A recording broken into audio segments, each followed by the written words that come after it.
what to see, what to rent, and what to skip. It's Movie Reviews with Ryan J. Greg Centineo, you are the executive producer of the movie that I am most anticipating seeing this year, Legends of Oz, Dorothy's Return. I want to thank you for taking the time to talk with me today. Absolutely, Ryan. I'm privileged actually to be here with you. And thanks for all your support and interest in the project. When I think of you as a businessman, I think of you as a complete overachiever to the point where you sort of make all other movers and shakers really look lazy. All right, I appreciate that. But, from all of your private equity work to the residential lending to franchising coffee shops, what was it finally about the world of Oz that at last lured you to working in the movie business? That's a fantastic question. I think for me, I'm a big movie fan, but I'm not a big business fan of the movie industry. I don't, as an entrepreneur. I think what really kind of engaged me was the fact that Summertime was really playing in the space of the Oz franchise. Everybody has heard of the Wizard of Oz, or many have. It is everywhere. It has permeated pop culture. Yeah, not only here, Ryan, but internationally as well. So I had a global phenomena that I was looking at, with all odds against us doing this, because as you know, no independent has ever done an animation film at this level in history. Right. So that's what drove me. It was I thought, man, this is a phenomenal brand, never been done in history. You can sail a boat, but you need wind, and I thought that brand was my wind. How did you get involved? Who approached you and what brought you in? Well, the CEO, Ryan Carroll, from Summertime, called me back in '07. It's a really funny story, He's telling me, I got a great idea. I was told to talk to you. You might be able to help me with this. And I said, what's your idea? He said, I'm making a movie. I said, not interested. And I hung up. And if you think I have tenacity, Carroll has tenacity. He called me back every single day. So I finally took a second call. I said, what can I do for you? And he said, Greg, don't hang up. It's a franchise. His persistence of talking with me, educating me on what an animation franchise is, which is licensing, digital, the whole music, and that made a lot of sense to me. And I thought, okay, it's not really a movie. It's really everything else. That's very cool. And at that time, it was Dorothy of Oz, right? Yeah, right off of the book. So what's the inspiration behind the name change? One of the dilemmas with the name Dorothy of Oz was very girl-centric. Mm-hmm. And so in the testings, we found as late as 11, boys 6 through 12 were not prone to want to go see the film, even in the testings, because it was called Dorothy of Oz. And on top of that, we have a slate of these sequels that we're going to be releasing over the next 7 years. So we had 3 films, and we felt Legends of Oz can transition to each film. Legends of Oz, Dorothy's Return. Legends of Oz, Greg Centeneo's Return. Whatever you want to call it. I like that one. That's great. So, and it's interesting and special that this story is from the bloodline of the actual L. Frank Baum. Roger Baum's book, he's the great-grandson of L. Frank Baum. What do you think about the synergy there? Man, I'm so glad you asked that question. In my life, and you've looked at what I've done, everything for me is about doing something meaningful. Taking the philosophies, the social justice of Frank Baum, which he was very deeply involved in social justice, especially for women. Mm-hmm. And I read 3 of his biographies in the last 7 years. There's something very true in that, in his understanding of his life and his experience. One is that we need each other, and you have to walk the road. It's your life. You have to journey. Mm-hmm. And we're displaced as humans. We all feel, in the world that we all live in, we feel displacement, as Dorothy felt displacement when she landed in a foreign world. And then she found people, I like to say that she had a problem. She was displaced. And then she found people with even more problems than her, Scarecrow, Tin Man, and Lion, And they created community. Mm-hmm. Amongst themselves. Strong sense of dependence on one another, love, and we can get through this displacement or whatever it is together. And you fight evil, because there's every obstacle that throws itself against you to stop you from living who you are. Every human being has got to journey inside themselves and bring it out. And that's the biggest dilemma we have in societies, is people aren't who they are. Mm-hmm. So the story meets that. Then, of course, you have the wizard who has the answers to all of life, which is obviously he's got more problems than all of them put together, as you now know.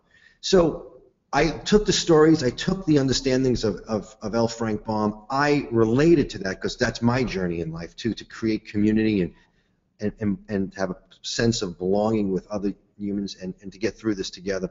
Then to look at what Roger did in the 80s, and as he started to take this and I think that synergy between the great-grandson and the author himself, and dealing with now 115 years later, something about this story, this legacy, this great man, L. Frank Baum, what he stood for social justice, I think it all encompasses why I'm doing what I'm doing with this. It's to keep that story alive for another 150 years. I think it's amazing. I think you touch upon a lot of really great and deep themes that Baum did write about in all of his books, and that successive authors of Oz, including Roger and others, have touched upon. So that's really cool that that's inspired you. What kind of an Oz fan were you prior to being contacted by Ryan Carroll? Well, and I did a little research on you too. I know you were a huge fan of The Wizard of Oz. So That's right.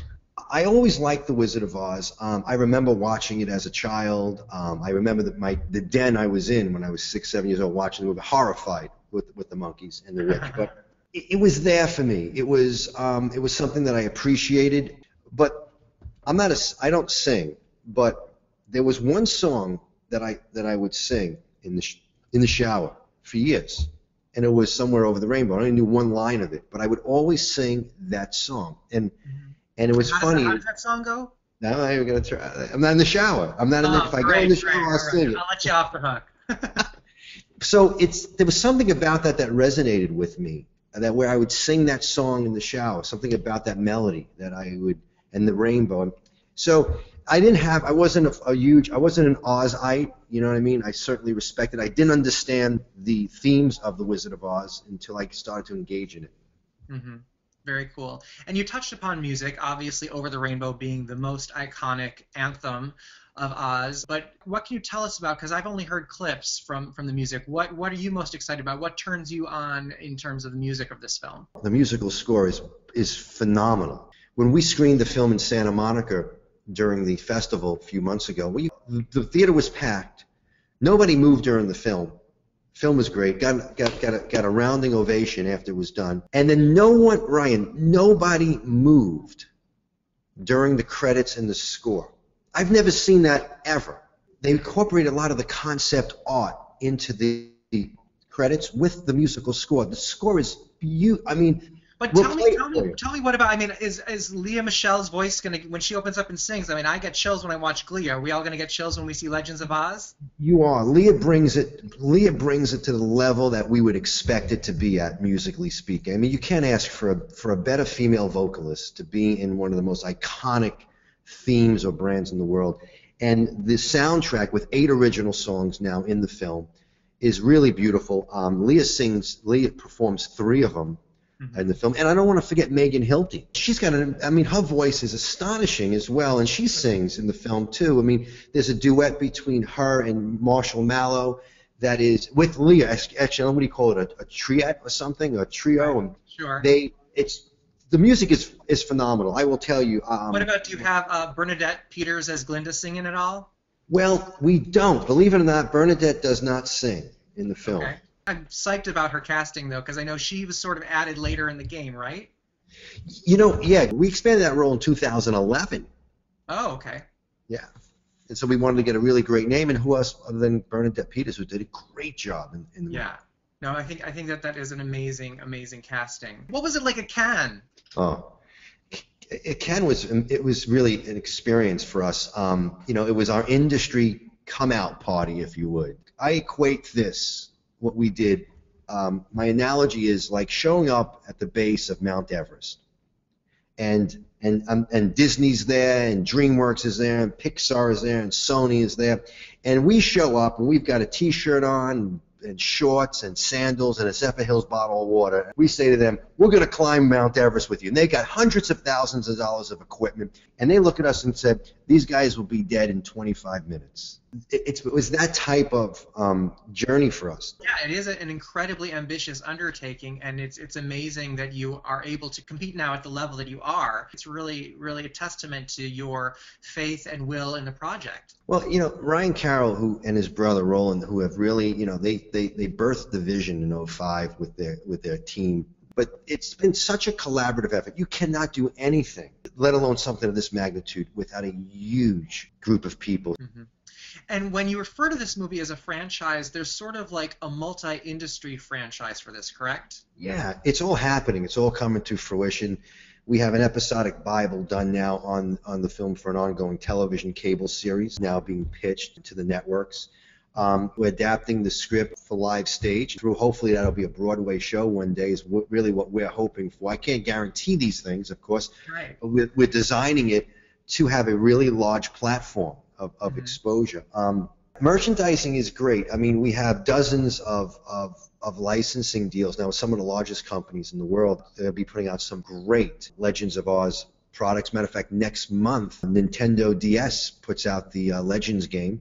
That's huge. Yeah, I mean, we've got a large spectrum of categories that we've secured, from dolls to amusement park rides. I mean, we're also excited about the digital, the transmedia side of it. I think it's legendsofozworld.com, and it's a fully functional social environment with all the characters, and you can, many story quests, and we're really excited about that because it creates a continuum. It becomes an interactive experience now. With what you saw on the screen, you can go live it now through social media and through transmedia. Mm-hmm. Would you base a sequel back on Roger Baum's work, or would you go back to L. Frank Baum's work? When we say Legends of Oz, it kind of leaves the playing field very open. It does. I mean, the slate right now is based on books 1, 2, and 3. So we're sticking to the themes of Roger's books, and we're following that chronological flow with them right now.